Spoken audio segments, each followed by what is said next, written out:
Tere hommikust, lugupeetud investorid, head analüütikud. Tere tulemast Tallinna Sadama veebiseminarile, kus siis täna tutvustame teise kvartali ja 6 kuu tulemusi. Minu nimi on Andrus Ait, olen Tallinna Sadama finantsjuht. Koos minuga on täna meie kommertsjuht ja juhatuse liige Margus Vihman. Esituse käigus on teil võimalik esitada küsimusi, sisestades need Teamsi keskkonda ja peale esitlust teeme väikse pausi, mis järel siis vastame teie küsimustele.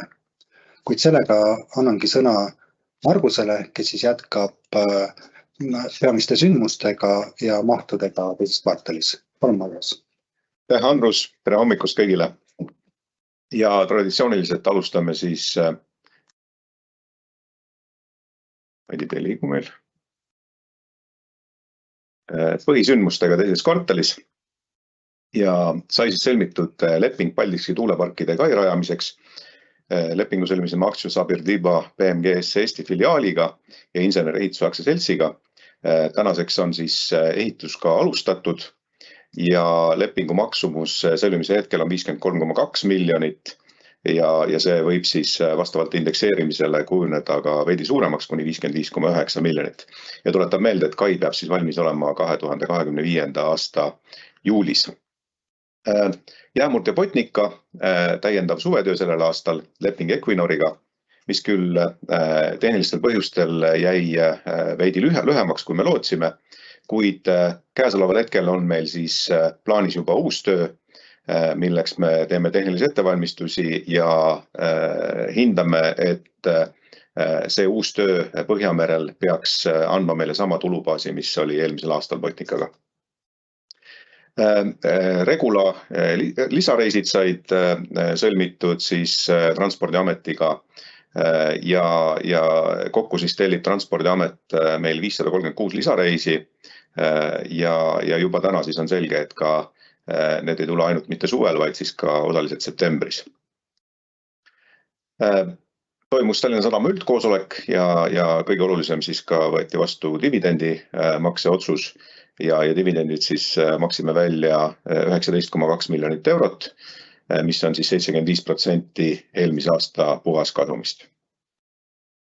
TS Laevade nõukogus tegime muudatuse, kus siis kutsusime tagasi majandus- ja kommunikatsiooniministeeriumi esindaja Johan Peetre ja täna siis TS Laevade nõukogu koosneb 3 isikust, juhatuse esimees Valdo Kalm, finantsdirektor Andrus Ait ja meie siis äriarenduse juht Rene Pärt. Toimus siis ka Eesti Vesinikuoru asutamine, kus asutajaliige on ka Tallinna Sadam.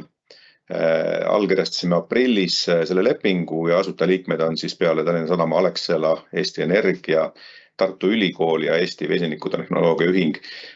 Meie sadamana näeme vesinikus suurt potentsiaali, eelkõige esialgu küll sadamatranspordi ja kraanade nii-öelda kütusena, kuid tulevikus kindlasti ka ühena ekspordiartiklitest ja kindlasti ka laevakütusena.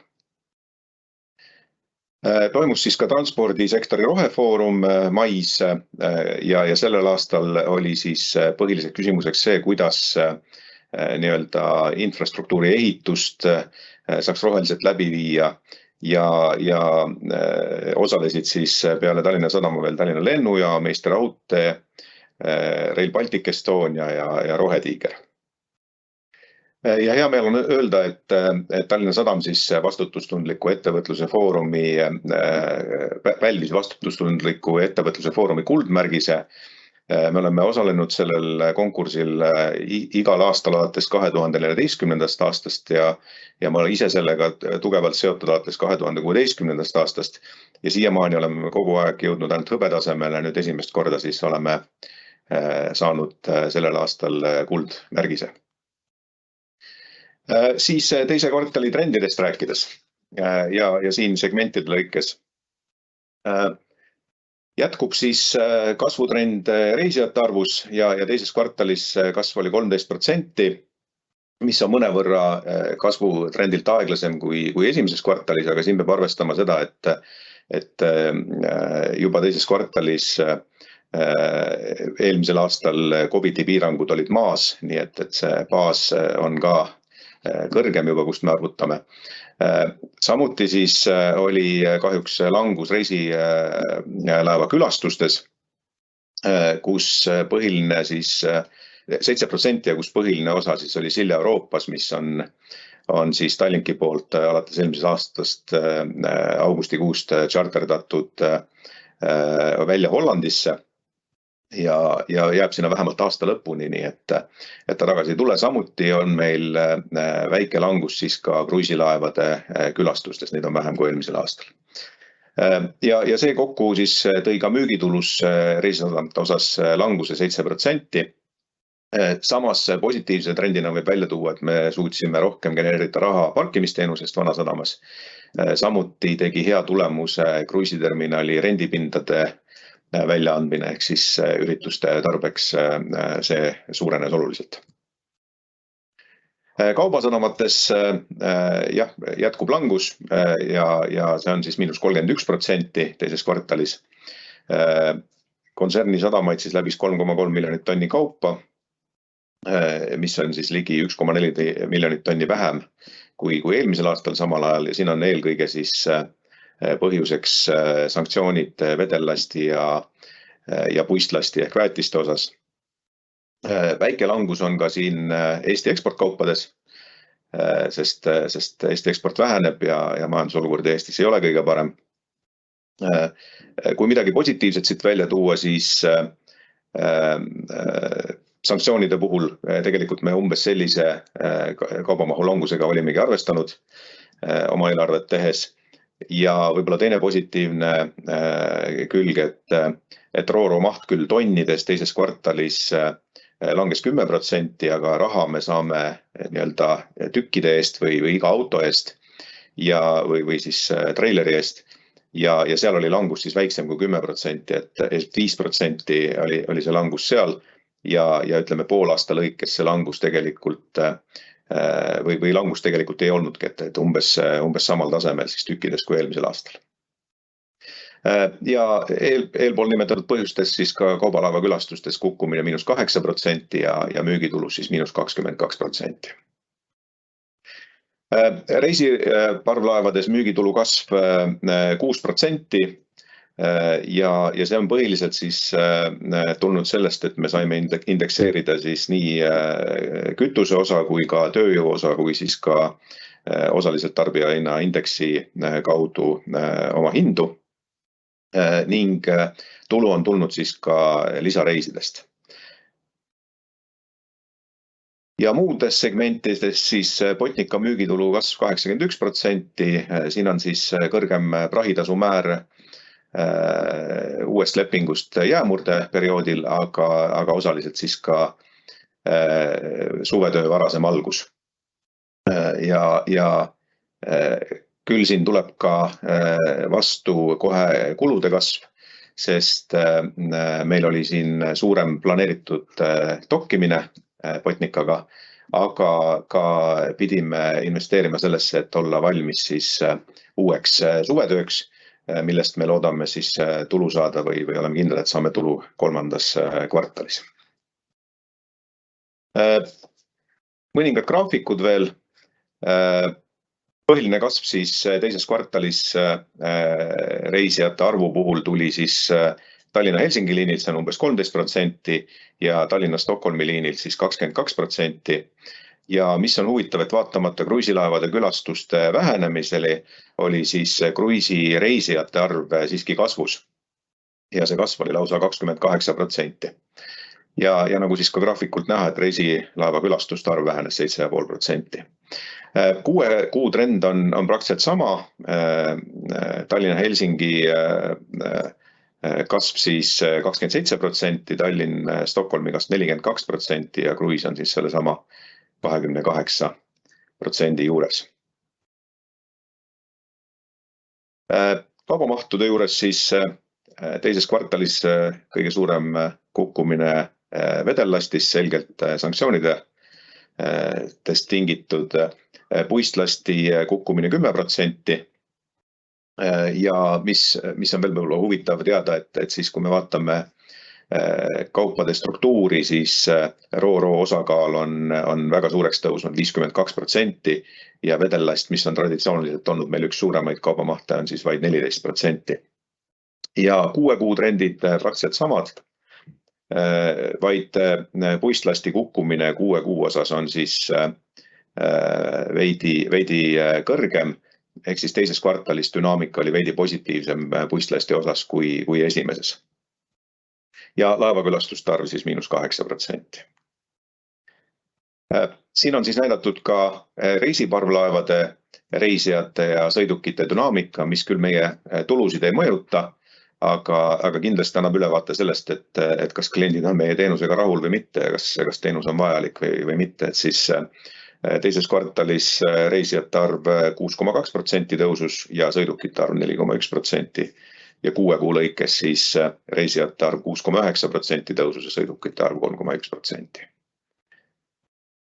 Ja Botnica puhul siis tõusis teises kvartalis nii prahipäevade arv kui ka kasutusmäär.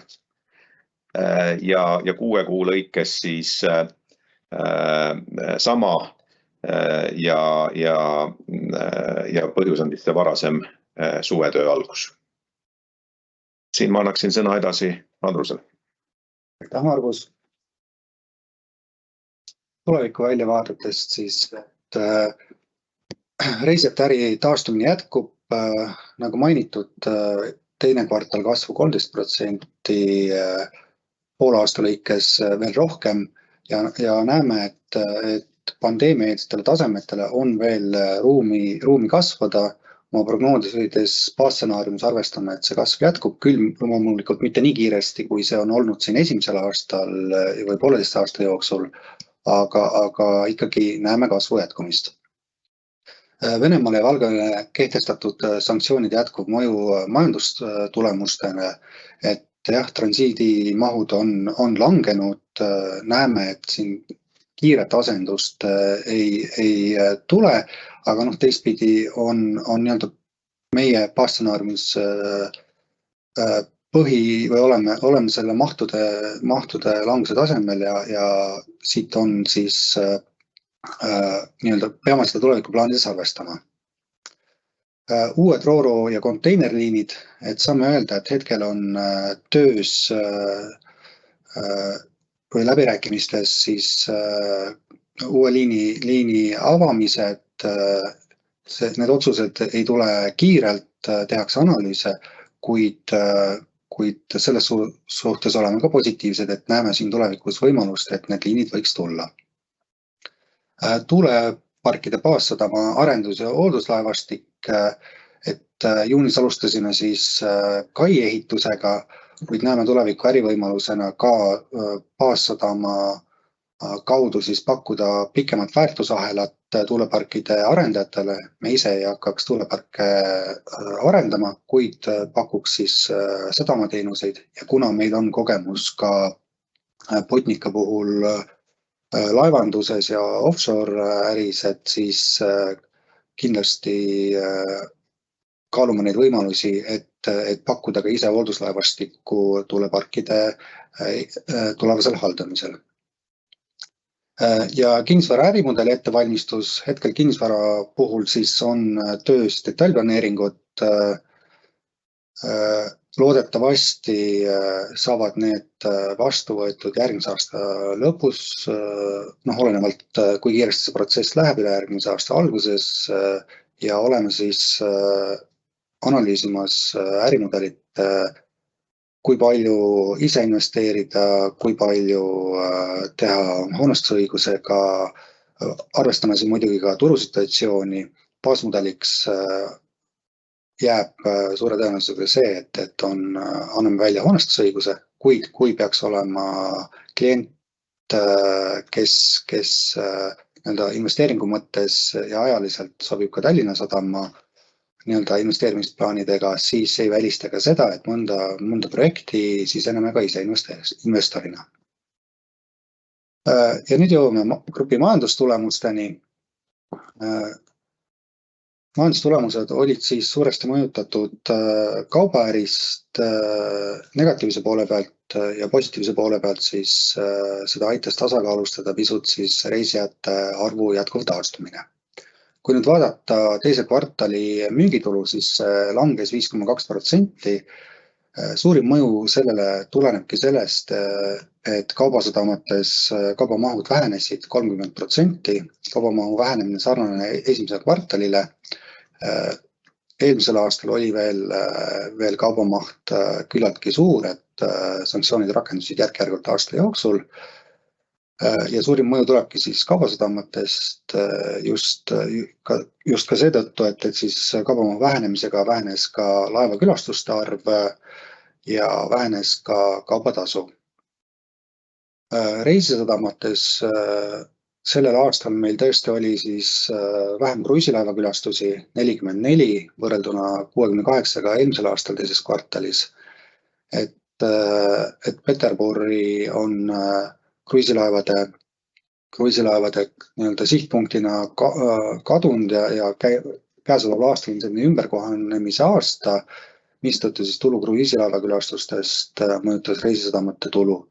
Ja teisalt siis, nagu Margus juba mainis, et Tallinn-Helsingi liinil teises kvartalis oli meil vähem laevu sõitmas regulaarliinidel, just see Silla-Euroopa mõju võib siin välja tuua, mis siis samuti tulu mõjutas.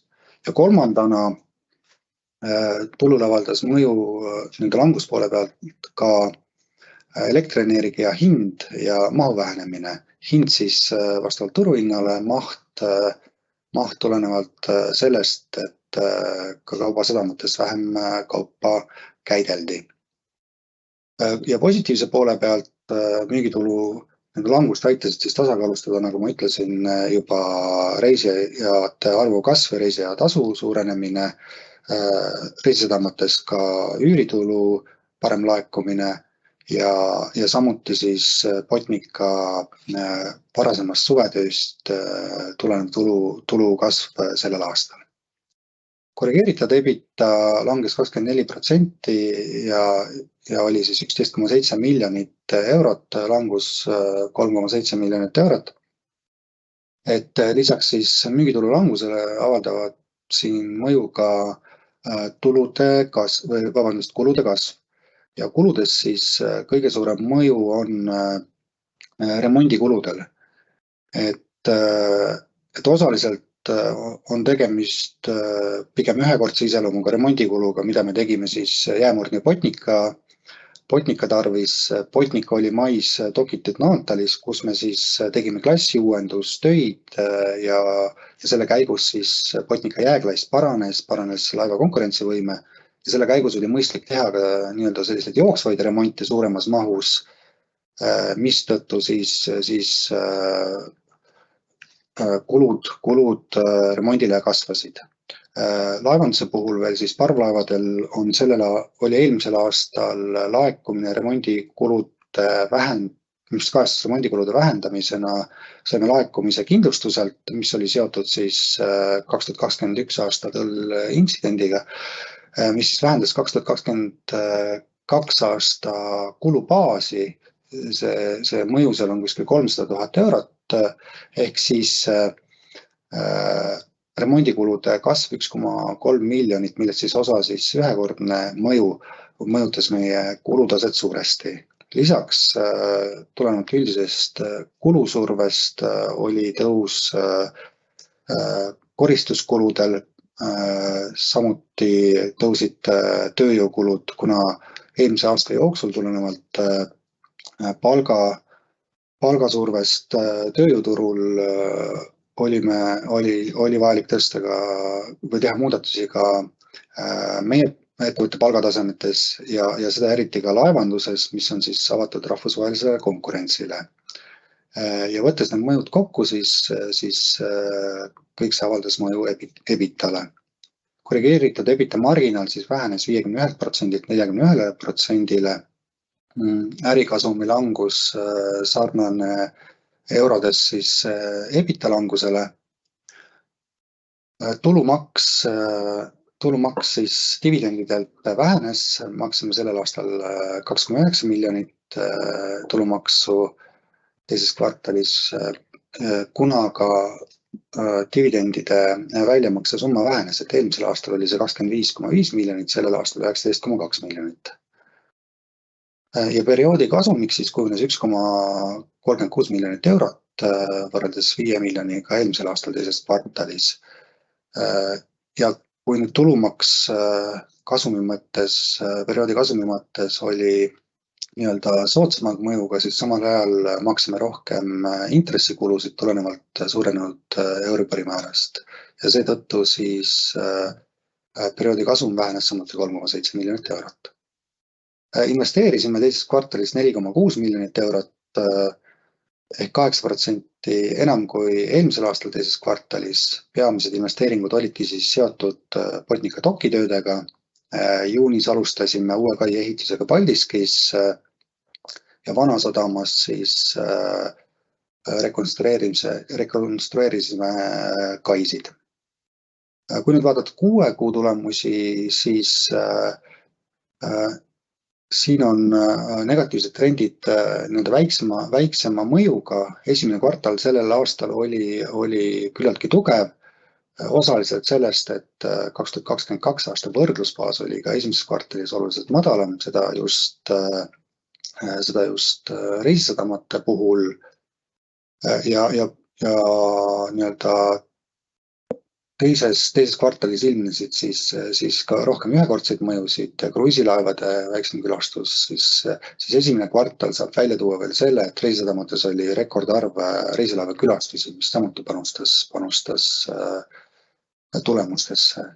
Et müügitulu jäi 6 kuu lõikes eelmise aasta tasemele 57,2 miljonit eurot, korrigeeritud EBITDA vähenemine siis 12% ja korrigeeritud EBITaks kujunes 25,3 miljonit eurot. Korrigeeritud EBITDA marginaal siiski langes 6,3% punkti tasemele 44,2 miljonit eurot. Ja perioodi kasumiks 6 kuu lõikes kujunes siis 7,1 miljonit eurot võrreldes 12,2 miljonit eurot eelmisel aastal. Ja peamine mõju siis just langusele ongi teises kvartalis, esimeses kvartalis siin olid ka juba intressikulud kõrgemad, mis siis ka mõjutas esimese kvartali kasumlikkust. Investeerisime 6,1 miljonit poole aasta lõikes, peamised investeeringud olidki just teises kvartalis, esimeses kvartalis lõpetasime 2-kordse rambi ehituse Muugal, parandamaks Ro-Ro liiklust ja teeterminali väliala.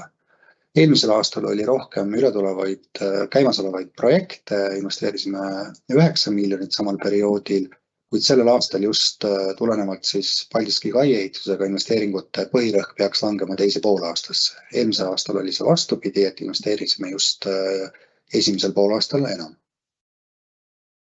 Kui nüüd vaadata segmentide tulemusi, siis Margus juba põgusalt puudutas neid mõjusid reisisadamates, siis müügitulu langus 700 000 eurot, 7%, et siin saabki välja tuua väiksema arvu kruiisilaeva külastusi ja vähem laevu siis Tallinn-Helsingi liinil. Et langus siis EBITDA tasemel on võrreldav eurodes tululangusega.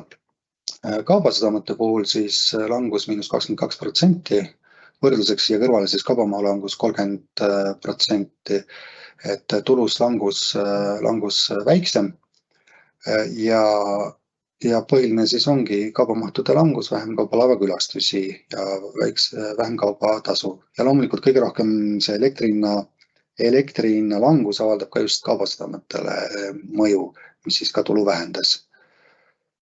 Reisiparvlaevade puhul tulu tõus tulenevalt indekseerimisest, mis siis põhineb tarbijahinnaindeksil, kütusehinnaindeksil ja tööjõuhinnaindeksil ja tulu kasv sellest tulenevalt 600 000 eurot ligi 7% ja EBITDA samuti kasvas küll eurodes vähem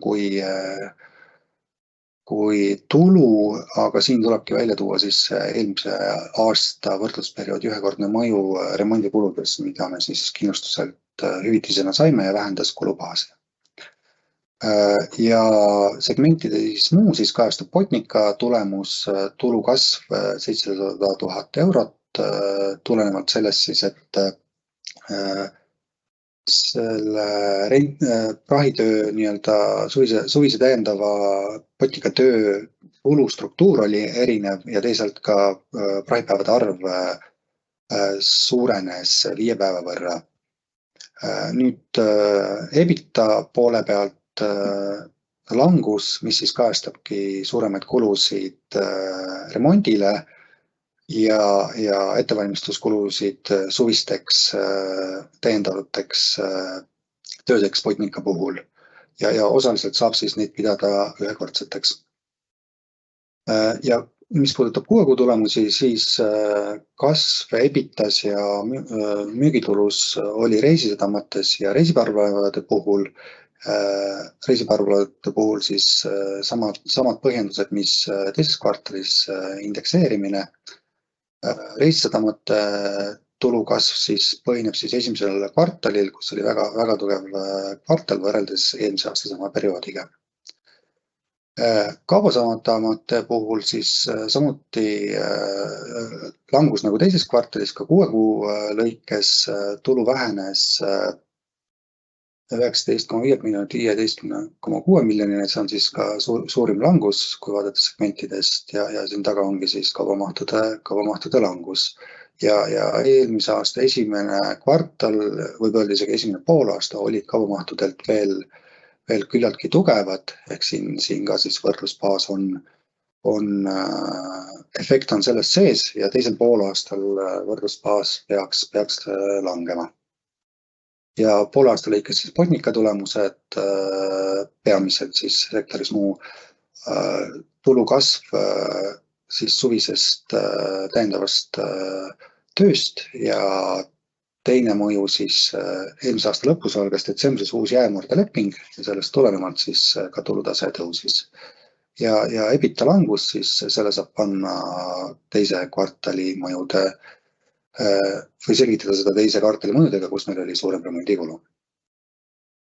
Rahavooga äritegevusest langes tulenevalt siis laekunud rahalisest vahenditest müügist, samal ajal maksed tarnijatele ja töötajatele on suurenenud. Siin oli tasakaalustav efekt ka intressi maksudest, tulumaksust dividendelt, kuid see jäi väiksemaks kui mõjud siis muudelt ridadelt. Rahavoog investeerimisest miinus 4,2 miljonit eurot võrreldaval tasemel eelmise aastaga. Eelmisel aastal küll investeeringute maht 6 kuul oli oluliselt kõrgem, kuid saime ka rohkem EU toetusrahasid, mis siis rahavoos aitas seda eelmisel aastal tasakaalustada või mõju vähendada. Vaba rahavoog siis 18,3 miljonit eurot, vähenemine 7,1 miljonit, mis siis kajastab vähenemist rahavoos äritegevusest peamiselt. Ja rahavoog finantseerimistegevusest miinus 24,9 miljonit eurot, see siis kajastab peamiselt laenu tagasimakseid ja võlakirjade lunastamist. Samuti nüüd, kui kirjeldada seda vahet võrreldes eelmise aastaga, siis sel aastal maksime vähem dividende üle 60 miljoni, samas maksime rohkem intressikulusid. Ja sellest tulenevalt siis finantseerimise rahavoo miinus poole vähenemine. Ja rahavoog kokku siis miinus 6,5 miljonit, eelmisel aastal miinus 3,7 miljonit. Ja netovõlg perioodi lõpus on vähenenud 22 miljonit eurot, netovõlg on 146 miljonit eurot, peamiselt tulenevalt siis laenude ja võlakirjade tagasimaksetest ja lunastamisest. Ja bilansi poole peal siin siis väga suuri muutusi ei ole, et raha on pisut vähenenud tulenevalt investeeringutest ja ka dividendimaksetest ja on ka tulul siin oma mõju. Samuti on võlakohustused vähenenud laenu tagasimaksetest võrreldes aastalõpuperioodiga ja siis omakapitali mõjutavad dividendimaksed ja teiselt poolt perioodi kasum. Aga sellega me oma ettekande lõpetaksime, nagu traditsiooniliselt meil on siin ka paar lisaslaidi tulude jaotuse kohta, segmenditi EBITDA jaotuse kohta, kuid need on lisatud informatsiooniks, kellel on rohkem huvi, esitlus on üles laetud meie kodulehele, nagu ka vahearuanne. Ja teeme lühikese pausi, et olla siis tagasi mõne minuti pärast ja vastata teie küsimustele. Aitäh!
Jah, täname siis küsimuste eest. Esimene küsimus, kuidas läheb Tallinna Sadama koostööpartneritel, kaubaoperaatoritel, kas on lahkujaid, kas on uusi liitujaid? Lahkujaid ei ole.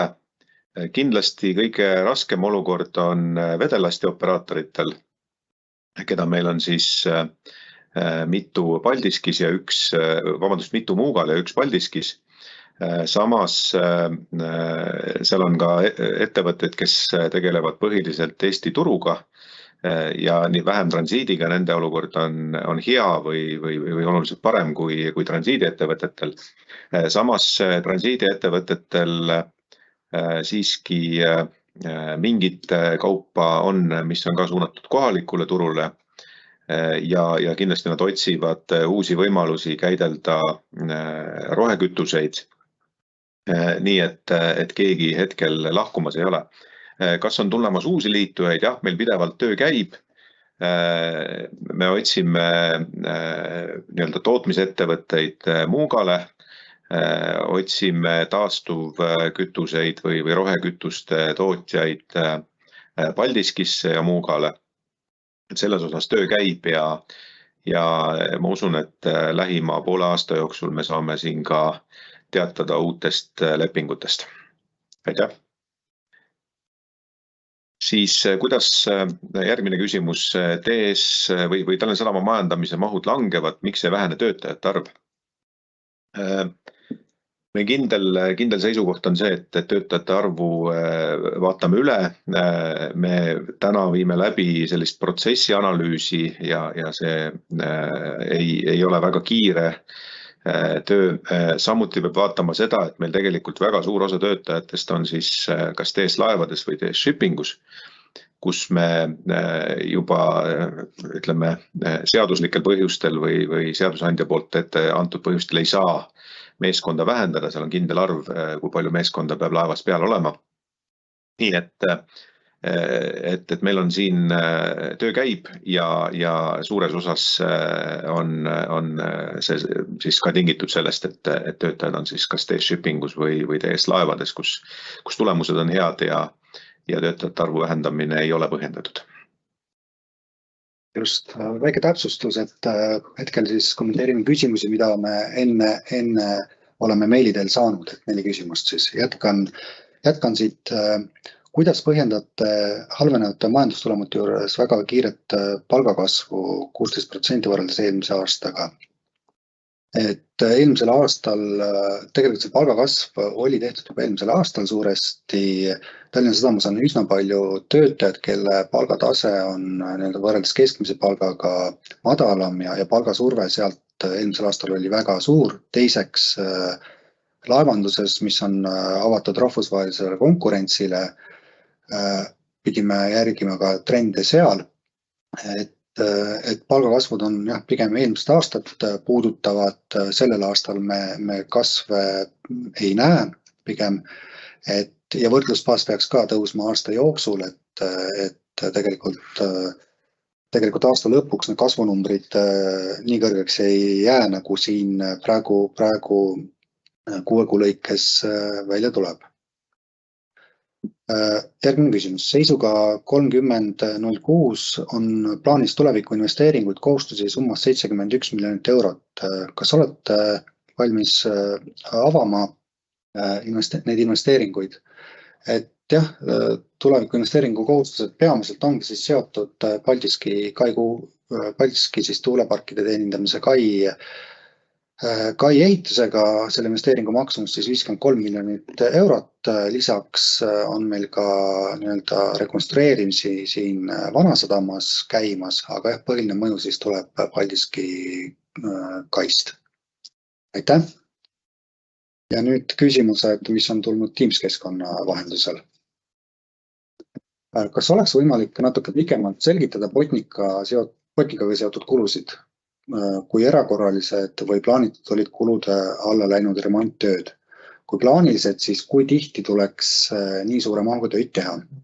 Lisaks on märgitud, et kui mingid summad läksid investeeringud alla seoses jääklassi tõstmisega, kui suur oli see investeering ja mis on antud investeeringu oodatav tasuvusaeg? Aitäh, väga hea küsimus. Botnica Botnica doki tööd olid plaanilised ja kõik sellised juurde tehtud regulaarsed hooldused ka plaanilised. Investeeringu maksumus oli 2,4 miljonit eurot ja mis puudutab siis tasuvusaega, siis tegelikult nad on seotud ka uue jäämurde lepinguga, mis kehtib 10 aastat. Ehk tasuvusaeg selle lepingu raames võiks olla 10 aastat. Ja noh, vähemalt selle jääklassi tõstmise puhul. Nüüd, mis puudutab remonttöid, et kui tihti neid teha tuleb, siis laevanduses iga 5 aasta tagant suuremad tööd kindlasti tuleb ette võtta. Ja praegu lihtsalt oli mõistlik neid teha samaaegselt dokitöödega, et laev ei peaks sõitma edasi-tagasi ja neid on lihtsalt ka mugavam teha ja kulusid saab selle kaudu pikas vaates optimeerida. Ja osaliselt olid need kulud seotud ka ettevalmistustega siis suvisteks prahilepinguteks, kus siis juunikuus Botnica oli välja prahitud siis Põhjamerel Equinorile ja hetkel tegelikult on läbirääkimised käimas ja suhteliselt lõpufaasis saame öelda täiendava töö osas augustis, loodetavasti saame selles osas ka peagi positiivseid sõnumid anda. Ja osaliselt need kulud saavad siis kaetud ka nende lepingutega. Järgmine küsimus. Ja, võtan selle järgmise küsimuse. Palun kommentaari kruiisikülastuste languse kohta just aastases võrdluses. Kas piirkonna atraktiivsuse langus antud segmendis on just Peterburi külastamise väljalangemisega seotud? Peterburi külastamise väljalangemine on kindlasti üks põhilisi põhjuseid, kuid siin on ka teisi põhjuseid. Korraks veel tagasi tulles Peterburi juurde, et siin siis on oluline aru saada sellest, et Peterburi täna sõita ei saa.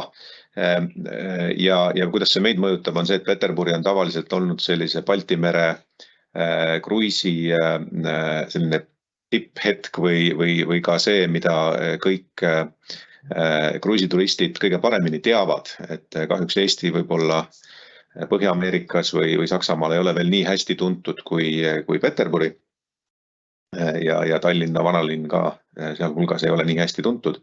Küll on siin ka teisi põhjuseid, eelkõige siis, kuna suur osa meie turistidest on traditsiooniliselt tulnud Põhja-Ameerikast, siis puhkenud Ukraina sõda kindlasti Eesti või Balti mere piirkond ei tundu neile turvalisena, kuigi ta meie teadmise järgi on täna turvaline. Ja kolmanda põhjusena siis võib välja tuua ka selle, et on maailma majanduses segased ajad ja kruiisiturism on ikkagi selline pigem luksuslik kaup ja seda siis tarbitakse vähem. Nii et 3 sellist põhilist põhjust. Liikudes edasi, milline on prognoos selle aasta intressikuludeks? Et täpseid prognoose me tavaliselt välja ei ütle, aga saame öelda, et täiendavat laenuvajadust selleks aastaks meil ei ole. Ja arvestades nüüd turul üldiselt valitsevaid meeleolusid ja intressiprognoose, siis saame öelda, et kui esimeses poolaastas oli need 3,3 miljonit, et siis ta umbes sinna 6,5-7 miljoni kanti eeldatavalt jäävad need intressikulud. Järgmine küsimus. Kas investeeringute suurus teisel poolaastal on sarnane esimese poolaastaga või on Paldiski kai ehituse taustal oodata kasvu? Paldiski kai ehituse taustal on kindlasti oodata kasvu, ehk vesiehituses tegelikult tuleb ette ootamatusi, sellepärast me täpselt prognoosi ei tahaksin välja öelda, et perioodide vahel võib olla muudatusi, aga kindlasti teises poolaastas näeme olulist kasvu investeeringutes ja ma arvan, et investeeringute tase võiks kujuneda sinna 25-30 miljonit aasta lõikes. Jah, järgmine küsimus. Kas näete, et teisel poolaastal võiksid vedellasti ja puistlasti mahud mõnevõrra taastuda ja milline on RoRo väljavaade teiseks poolaastaks? Ei näe kahjuks, et teisel poolaastal võiksid vedellasti või puistlasti mahud oluliselt taastuda. Küll tõenäoliselt toimub väike taastumine Eesti ekspordi osas, eelkõige vili, aga siis võivad ka taastuda siin killustiku mahud. Samas väetised, mis siis olid Venemaalt või transiitvedellast, mis tuli Venemaalt, kindlasti järgmisel poolaastal ei taastu.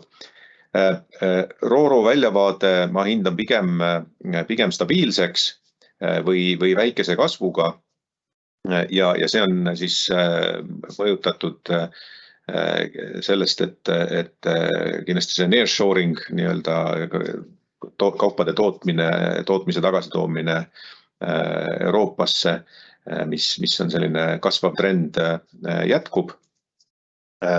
Võib-olla veel vedellasti ja puistlasti osas, et positiivse külje pealt ma usun, et ei tule ka sellist täiendavat langust transiitkaupade osas, kuna see langus, mille me oleme prognoosinud, on käes ja selles osas on saavutatud stabiilsus. Botnica korrigeeritud EBITDA 6 kuu lõikes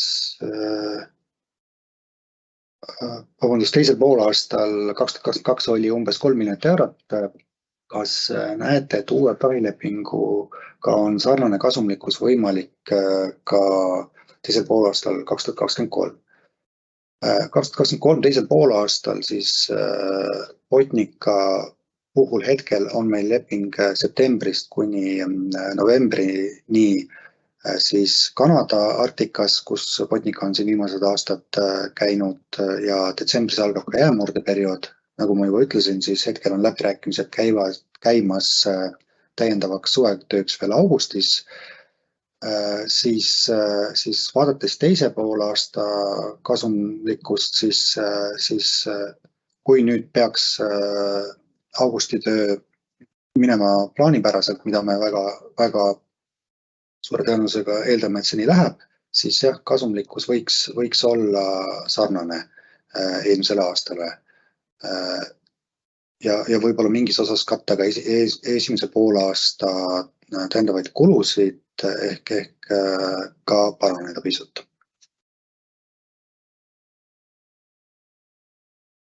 Küsimus, miks Sadam läheb vesinikuühingusse, kas see pole kõik veel alles eksperimentide tasemel ja töötavad lahendused puuduvad?